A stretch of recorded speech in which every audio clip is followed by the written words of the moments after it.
Olá, sejam bem-vindos e bem-vindas à série de Microlearning Reimaginando o RH na Era da Inovação Exponencial, uma coprodução entre MIT Sloan Management do Brasil e Único People. Eu sou o Murilo Jacomassi de Moraes, Head de Conteúdo e Operações Co-Branded na MIT Sloan, e vou conduzir essa trilha de conteúdo com vocês. E hoje a gente vai falar sobre o impacto da confiança na gestão de pessoas. Um estudo recente sobre capital humano revelou que 88% dos líderes afirmam que ter foco na confiança e transparência entre os trabalhadores e a organização é importante para o sucesso do negócio, mas apenas 52% têm ações relacionadas à confiança nas empresas. Então, para falar sobre as oportunidades e desafios de trabalho e o tema confiança nas organizações, eu vou receber hoje aqui a Flávia Nardon, que é diretora global de pessoas e responsabilidade social na Gerdau. Seja muito bem-vinda, Flávia. Oi, Murilo, muito obrigada. Obrigada por me receber aqui. Um prazer estar conversando contigo, principalmente sobre um tema que é tão importante para as organizações, mas acima de tudo para as pessoas, né? Legal, obrigado você, Flávio, por topar bater esse papo com a gente. Acho que é um assunto super rico e legal ter uma pessoa aqui da área para trazer um pouco mais sobre o que tem acontecido e tendências, enfim, e tua opinião sobre esse tema. Então, para começar, Flávio, eu vou pedir para você se apresentar também, dar para a gente uma dimensão aí sobre a Gerdau, enfim, como que está a Gerdau hoje, não só nesse cenário, mas de maneira geral sobre o negócio da Gerdau aí. Bom, Murilo, como você falou, eu atuo aqui como diretora de pessoas e responsabilidade social na Gerdau. Estou com a empresa há mais de 20 anos, então tenho toda uma história, né, uma jornada aqui, onde a Gerdau foi se transformando ao longo do tempo. Então, tenho muito orgulho de poder ter acompanhado essas transformações e aprendido demais ao longo desse tempo. A Gerdau é uma das principais produtoras de aço do mundo e do Brasil. A gente está neste mercado há 123 anos, nascemos lá no Rio Grande do Sul e hoje estamos em quase todos os estados do Brasil e também em 7 países, né? Então, Estados Unidos, Canadá, México, Argentina, Uruguai, Peru, enfim, levando a nossa marca e a nossa força aí para todos esses lugares. Hoje nós somos mais de 30 mil colaboradores nesses 7 países onde a gente atua. É um baita desafio nesse cenário aí gigante que a Gerdau tem, né? Falar sobre esse tema aí de liderança e o impacto da confiança. Exatamente. A gente tem trabalhado muito o tema da confiança aqui, Murilo. Nós começamos um processo grande de transformação cultural da Gerdau em 2014, né, em que a gente fez a nossa visão de longo prazo para a companhia e entendeu que com todas as transformações que aconteciam no mundo naquela época, e que vem acontecendo, né, todos os dias, a gente precisava se transformar também. E aí começamos a trabalhar alguns temas que são a base, né, ou ingredientes aí importantes para que exista um ambiente de extrema confiança entre colaboradores, empresa, entre os times. Então tem sido uma jornada bem legal que eu espero poder contar um pouquinho aqui para vocês. Legal, legal. E aí, para começar, então, para a gente se aprofundar nessa história, nesse planejamento aí que você comentou, recentemente, no artigo da MIT, os autores eles afirmam que uma relação de confiança entre líder e liderado, elas acontecem com base em 2 elementos, né? Primeiro, a competência que o colaborador percebe na liderança, e aí, segundo, a confiabilidade que o líder transmite para o teu time, né? Para os teus colaboradores, né? Para a tua equipe. Como que tem sido isso aí na Gerdau? Você concorda com esses elementos? Acrescentaria mais algum? Como que você tem visto esses 2 elementos e talvez um terceiro, quarto, quinto elemento que você acrescentaria? Murilo, eu super concordo e acho que vale a gente pensar o que leva à confiabilidade entre líder e liderado, né? E aí eu trago aqui alguns pontos que eu acredito muito para a gente debater. Um deles é a qualidade dos diálogos, né? É muito importante e é a nossa crença aqui na Gerdau, que entre líder e liderado é importante ter um diálogo com muita verdade, né? Com muita abertura, com uma escuta muito ativa. Muitas vezes a gente se vê no diálogo em que a gente mal escuta a pergunta e já está tentando pensar na resposta, né? E a importância de a gente estar muito pleno e presente numa conversa, mesmo sabendo que todas as distrações digitais, né, que existem hoje, mas que a gente possa ter uma conversa de qualidade, ouvindo atentamente um ao outro, pensando juntos, com muita transparência, né, para eu falar exatamente como eu vejo as coisas e meu liderado falar qual é o seu ponto de vista. A gente fala aqui na Gerdau que a gente não acredita em feedback, a gente acredita em compartilhar pontos de vista diferentes, né? E quando a gente vai para uma conversa compartilhando pontos de vista, é uma relação de confiança muito maior, né? Porque eu não tenho uma necessidade de ser a pessoa que tem todas as respostas ou a pessoa que tem a razão na conversa,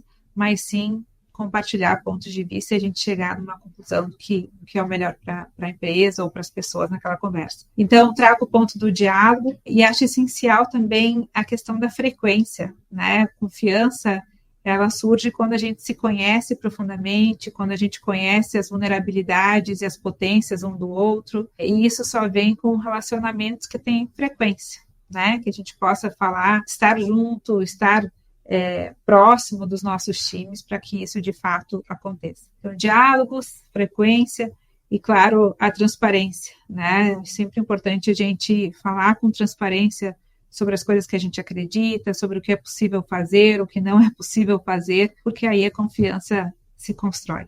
Eu acho que esse ponto que você comentou, né, do diálogo, da frequência, da gente entender melhor as vulnerabilidades e o ponto de vista das pessoas, faz uma analogia aqui com uma amizade mesmo do dia a dia, né, fora da empresa, fora do ambiente corporativo. Quanto mais a gente tem diálogo, quanto mais a gente tem proximidade com uma pessoa, mais a gente vai se tornando amigo daquela pessoa e compartilhando e tendo mais confiança em compartilhar e às vezes solicitar a ajuda daquela pessoa ou solicitar um conselho daquela pessoa em momentos difíceis, desafiadores da vida, né? E eu acho que essa relação ela se constrói da mesma forma dentro do ambiente corporativo. E aí eu queria te perguntar como que você acredita que essa proximidade da liderança com os colaboradores ela pode fortalecer, né, a confiança e melhorar não só esse senso de confiança, mas também o desempenho da equipe e de que forma que a Gerdau tem trabalhado para ter essa proximidade da liderança, porque a gente sabe que em times operacionais, por exemplo, onde o supervisor, o líder daquela equipe, ele está mais ali junto no dia a dia, mas a gente sabe que tem times também maiores ou times com uma certa estrutura hierárquica mais complexa e muitas empresas têm uma posição ali onde o líder ele fica até mesmo num ambiente separado, né? Então a gente vê cada vez mais empresas quebrando essa forma de posicionar os líderes exatamente para criar essa proximidade. Então, como que você enxerga esse processo de criação de confiança a partir da proximidade e os benefícios que isso tem no desempenho da equipe? Ótimo, Murilo. A gente acredita muito na proximidade, tá? A Gerdau não é uma empresa que tem muitos níveis hierárquicos. A gente, comparando até com outras estruturas organizacionais, nós temos uma estrutura bastante simples. Então, os nossos líderes são próximos dos colaboradores. E isso é muito um traço da nossa cultura. A gente acredita muito na proximidade. Os nossos ambientes físicos, e essa é uma mudança que a gente fez lá em 2014, os líderes ficam muito próximos dos seus times, né? A gente hoje não tem nenhum líder na Gerdau que tem uma sala separada, nem o nosso CEO tem uma sala, né? A gente fica todos juntos, todos sentados numa mesa, né, de grupo, de time, e eu acho que isso faz bastante diferença, né? Da mesma forma, os nossos líderes industriais, você falou dos times operacionais, eles são incentivados a caminhar pela fábrica, a estar com os nossos operadores todos os dias, né?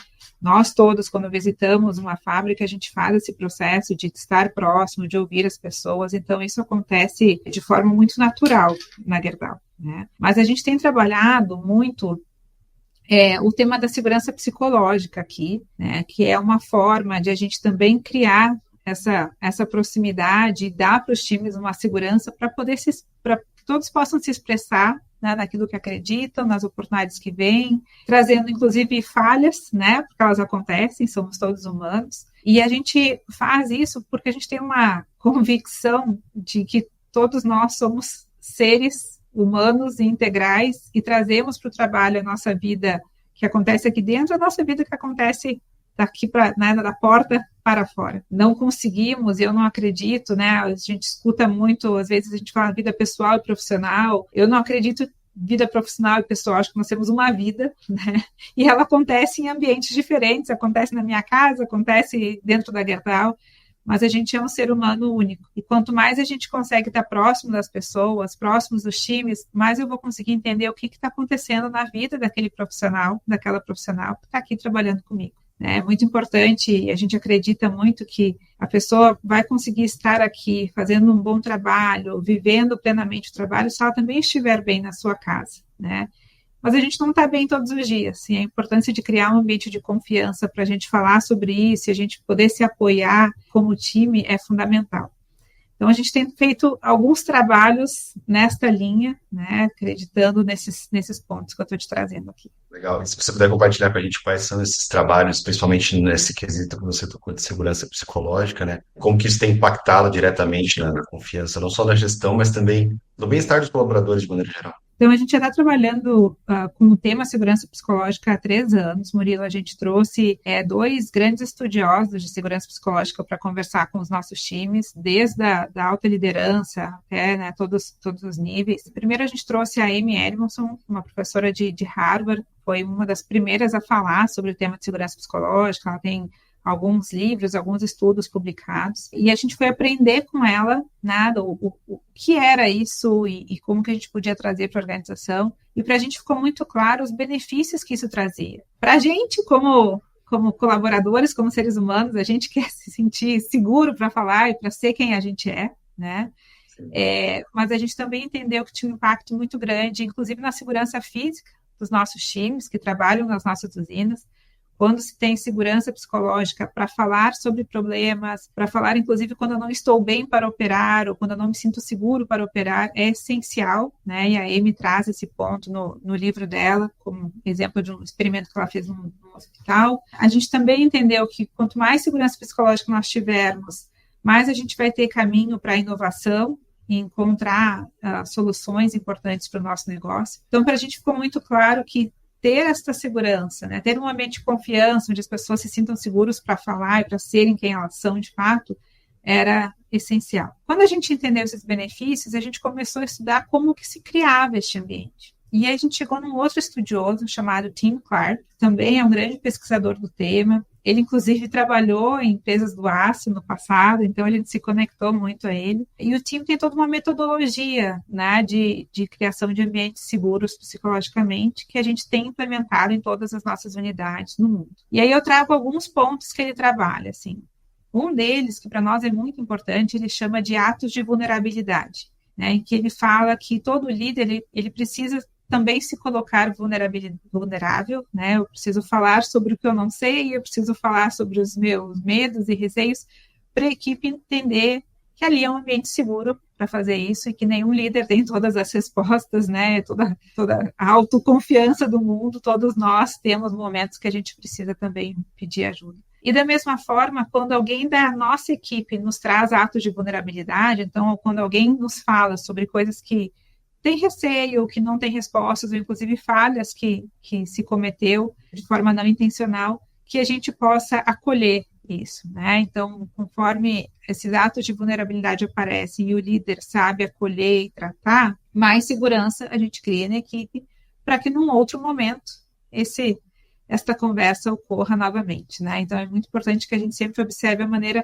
como a gente reage ao que nos é trazido pela nossa equipe. Este é um ponto que ele fala muito sobre frequência, o que eu trouxe aqui também, sobre a gente conhecer as pessoas por dentro das pessoas, né? Às vezes a gente conhece uma imagem e não sabe quem é que de fato está por dentro daquela pessoa. Então, a importância de a gente aprofundar nessas relações para que exista, de fato, um ambiente de segurança psicológica. E ele trabalha muito também a questão do erro como oportunidade de aprendizagem, né? E não um erro como algo que a gente tem que entender que jamais deveria ter acontecido, né? E ele diferencia, inclusive, o que são erros não intencionais, erros para aprendizado, né, erros para inovação, de erros como, por exemplo, não seguir um procedimento que era muito claro e a maneira como os líderes deveriam trabalhar esses diferentes pontos. Então, é bastante interessante, a gente tem conseguido evoluir muito nisso e a gente está conseguindo colher frutos bem interessantes em relação a esse tema de segurança psicológica que intervalo. Legal.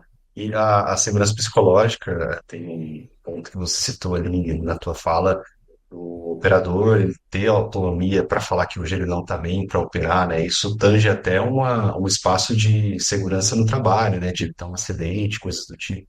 Eu acho que esse é um ponto super importante, não só para esse exemplo aqui que você citou, do operador, mas de maneira geral, a autonomia ela também influencia para a gente criar um ambiente de confiança, né? Eu acho que o fato do líder, do gestor, ele falar que ele não tem a resposta, mas ele trazer para o time para eles encontrarem a resposta em conjunto, né? isso de certa forma dá autonomia para o time também, para o time entender que o time tem a mesma autonomia, talvez até que o líder, para tomar certas decisões, para, enfim, agir frente a alguns desafios, né, e tudo mais. Eu queria te perguntar como que você enxerga esse ponto da autonomia num ambiente de confiança mútua, né? Se isso realmente influencia, e de que forma você vê a autonomia como sendo um ponto super importante da confiança, né? Do colaborador se sentir num ambiente seguro ou não. Legal, Murilo. Autonomia é um dos nossos princípios aqui na Gerdau. Então, falo com muito orgulho da caminhada que a gente tem feito para que a gente tenha cada vez mais autonomia presente no nosso dia a dia. E a gente acredita que essa autonomia deve existir desde o nível organizacional, então, pensando que as operações de negócio nos 7 países onde a gente atua, que elas têm autonomia para tocar suas decisões de negócio, né? E também a autonomia dos nossos times. A gente treina todos os nossos líderes e as nossas equipes para que eles e elas saibam trabalhar e dar autonomia, né, para os times. Isso tudo porque a gente parte de uma crença que ninguém tem todas as respostas, né? Não existe um líder que consegue ter a visão do todo e saber o que fazer em todos os aspectos do nosso negócio. As grandes respostas, elas vêm do conhecimento coletivo, elas vêm das mentes dos nossos mais de 30 mil colaboradores, que têm autonomia para tomar decisões dentro do seu campo de atuação, né? E a gente, inclusive, acompanha como um indicador, todos os anos, quando a gente faz a nossa pesquisa de clima, uma das perguntas é o quanto você sente que você tem autonomia, né, para fazer o seu trabalho. Então, esse é um ponto super importante. Quando você pergunta se a autonomia é importante para gerar confiança, eu não sei o que vem primeiro, né? Se é a confiança, se é a autonomia, mas eu tenho certeza que isso nos ajuda a simplificar muito a organização e trazer mais agilidade para a organização. Porque quando a gente não tem autonomia e não tem confiança, a gente acaba criando uma série de controles, certo? Então, você controla o tempo do colaborador para uma tarefa, você controla cada decisão que é tomada, tem que ter assinatura de 10 pessoas, cada tema que tem que ser aprovado tem que passar por 3, 4 fóruns de aprovação. E isso traz morosidade, né? Isso nos faz perder a agilidade que a gente precisa, isso cria mais etapas no processo, tira produtividade, enfim, uma série de coisas. Então, quando a gente consegue trabalhar com confiança, entendendo que somos todos adultos, que estamos todos aqui bem intencionados para fazer o melhor trabalho possível, a gente ganha confiança, a gente ganha respeito, né, entre as equipes, a gente ganha em simplicidade, a gente ganha em produtividade. Então, eu acho que é uma série de coisas que vem junto nesse pacote aí, confiança e autonomia. E aí, Murilo, acho que um exemplo que vale mencionar, quando a gente teve a pandemia e a gente precisou rapidamente reorganizar a Gerdau, assim como todas as empresas passaram por isso, né? E a gente começou com muitas equipes trabalhando de home office, a gente precisou reorganizar os times industriais e operacionais muito rapidamente. A gente já vinha trabalhando com autonomia. E isso nos fez reorganizar tudo de uma forma muito rápida, né? Priorizando sempre a segurança e a saúde das pessoas. Então, se a gente, na época, não tivesse trabalhado já o tema de confiança e autonomia, talvez a gente não tivesse conseguido toda essa agilidade que foi necessária num momento super crítico, né? E a pandemia, ela marcou a conquista dos melhores resultados históricos da Gerdau, o que nos mostra que ali, aquela cultura que a gente tanto preza, né, de confiança, de autonomia, de respeito, de simplicidade, funcionou e trouxe bons frutos aí pra gente. Legal, esse é um ponto bem interessante, que a gente observou durante a pandemia, né? Que as empresas que já trabalhavam com essa cultura mais de confiança, essa cultura, não só autonomia, mas autonomia que a gente está falando aqui, né? Essa cultura do colaborador ele ter uma liberdade, dele ter uma segurança, dele sentir que ele tem um lugar de fala independente da posição hierárquica dele, sentiram muito menos esse baque, né?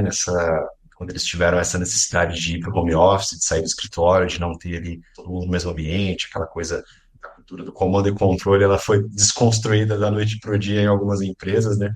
E as empresas que já não trabalhavam nessa cultura, elas sentiram muito menos esse baque, assim. Então, acho que foi a prova real e a prova de fogo de que realmente, quanto mais autonomia você dá e quanto mais você trabalha essa cultura de confiança, melhor o ambiente, né? E aí, Flávia, para puxar aqui a nossa última pergunta, quando vocês falam aí na Gerdau, você que é da área do RH, né? Você como líder fala para os líderes, né? Pô, a gente vai construir um ambiente de confiança, a gente vai dar mais autonomia para os times. Quais são os principais desafios ali que os líderes eles demonstram, os principais receios que eles demonstram? Se é que eles demonstram algum receio, algum medo, enfim, alguma desconfiança aí nesse ponto, porque o líder tem muito essa visão da construção, da administração mais clássica e antiga, né, de que dar autonomia nem sempre é bom, eu preciso estar ali no controle e tudo mais. Então, como que você enxerga esses desafios e esse receio dos líderes frente ali aos times? Murilo, eu acho que, bom, primeiro que assim, como a gente já está trabalhando dessa forma há bastante tempo, os líderes que vêm trabalhar conosco, a gente já busca líderes que queiram e saibam trabalhar com essa autonomia, que não tenham uma necessidade de dar todas as respostas, de ter controle de tudo, né? Então, acho que isso, a gente já vem trabalhando com este perfil, assim. Eu acho que lá atrás, quando a gente começou a trabalhar com a questão da autonomia, tinha um receio não só dos líderes, mas também das equipes, de entenderem onde começa e termina a autonomia. Porque, obviamente, numa empresa como a nossa, né, uma empresa global ou qualquer outra organização, tem políticas, tem regras, tem questões que são padronizadas globalmente.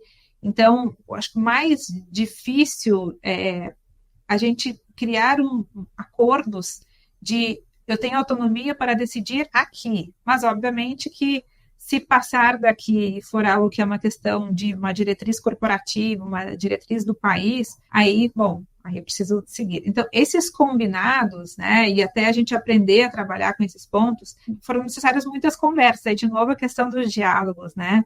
Eu, com o meu time, eu tenho muitos combinados de dizer, gente, vocês têm autonomia para fazer isso, mas quando a gente passar disso para cá, eu quero ser envolvida. E talvez eu ser envolvida não mude absolutamente nada, né? O caminho que o time está desenhando, o time está tomando, mas são acordos que a gente faz para entender onde que o time caminha sozinho, onde que o líder entra e atua, ou onde que as operações têm autonomia para decidir, onde que o corporativo acompanha.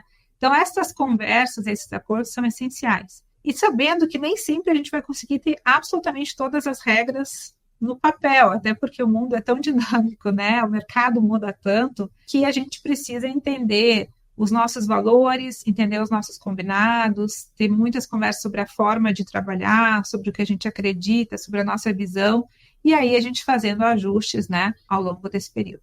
Então, acho que esse é o mais difícil, né? A gente entender que a gente trabalha com autonomia, mas a gente não pode perder a visão do todo. A gente tem outro princípio aqui que a gente chama de atitude de dono. E eu sempre brinco assim, gente, atitude de dono é dono do restaurante inteiro, né? Eu não posso ser dono só da cozinha e tomar todas as minhas decisões com a maior autonomia do mundo, olhando só a cozinha. Eu preciso olhar o restaurante inteiro, né? Então, uma analogia que a gente faz aqui na brincadeira, para a gente sempre trazer esse ponto, assim, eu como área de pessoas, eu tenho uma super autonomia, mas eu tenho que usar essa autonomia sabendo dos impactos das minhas decisões na área industrial, na área comercial, em todas as áreas do negócio, né? Então, acho que é esse limiar aí, que às vezes é um pouquinho mais complicado de encontrar, mas com conversas em alinhamentos a gente consegue chegar. Perfeito. No final de tudo, o diálogo é o principal viabilizador aí dessa convivência e dessa coisa toda, né? Eu acho que a autonomia, ela chega num ponto muito assim de até que ponto a autonomia ela esbarra em certas regras, como você comentou, ou ela passa por cima de algumas limitações impostas ali pelo ambiente e até mesmo pela ética, né? Então, é um ponto super importante. Flávia, estamos chegando ao fim do nosso videocast, tá? Então, eu queria pedir aqui para você uma última pergunta, aqui, um último comentário, para você deixar um conselho para a nossa audiência sobre como estimular a cultura de confiança nas organizações, né? Por onde começar ou por onde não começar, enfim, o que fazer, o que não fazer, tendo em vista todo esse histórico que você comentou aí da Gerdau, desse tempo todo que vocês estão aí já com essa construção super legal, super bacana. Então, o que você deixa de conselho aí para nossa audiência sobre como estimular essa cultura de confiança? Olha, Murilo, eu acho que o principal ponto é assim, se você acredita que não consegue confiar na equipe com a qual você trabalha, muito provavelmente você não deveria estar trabalhando com aquela equipe, né? Então, assim, se a gente parte do princípio que a gente está com a melhor equipe para aquele momento do nosso negócio, para aquele desafio que a gente precisa confiar. E aí, quando a gente confia, a gente vê que os resultados são muito melhores do que a gente pode esperar, A gente se surpreende com as respostas que vêm, a gente se surpreende com os resultados e com o potencial humano que é gigantesco. Então, confiança essencial. E se por algum motivo você entender que não pode confiar, vamos repensar o time, então. Não tem muito segredo, né? É confiança e diálogo, pelo que a gente conversou aqui, resumindo toda a nossa conversa, confiança e diálogo é o caminho para você começar e aí É, naturalmente as coisas vão acontecendo, né? exatamente. É Legal. isso aí. Legal, Flávio. Agradeço demais a sua participação. É um prazer ter recebido aqui você em nome da MIT, em nome da Único também, nossa parceira na produção desse conteúdo. Eu agradeço muito aqui pelo tempinho que você dedicou. E aí queria deixar uma palavra aí final para você de agradecimento. Fique à vontade. Obrigada, Murilo. Obrigada a vocês todos pelo convite. Um prazer estar aqui. Eu sempre acredito muito no potencial das trocas, né, do compartilhar de conhecimento e de experiências.